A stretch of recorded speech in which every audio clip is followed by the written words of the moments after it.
वाले की जय हो।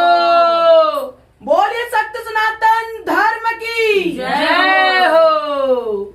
और आज का एक गीत सत्य घटना पर आधारित है। ये बहुत समय पहले की बात है कि दहेज के पीछे एक बेटी जिंदा जला दी थी और पूरा घर दहेज मांग रहा था।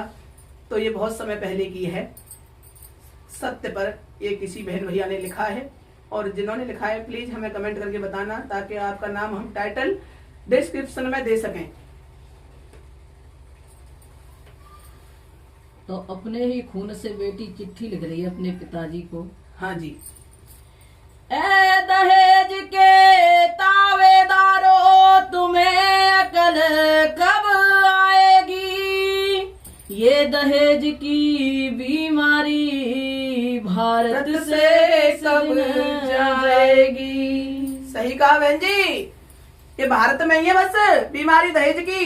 बिल्कुल, अब तो थोड़ी बहुत कम होती जा अब रही तो है। कम हो गई है, पहले ज्यादा थी। हाँ जी। तो ये पहले का ही वजन है। पहले का है, अब का नहीं है, पुराने समय का है, पहले का पुराने ही। जमाने का है।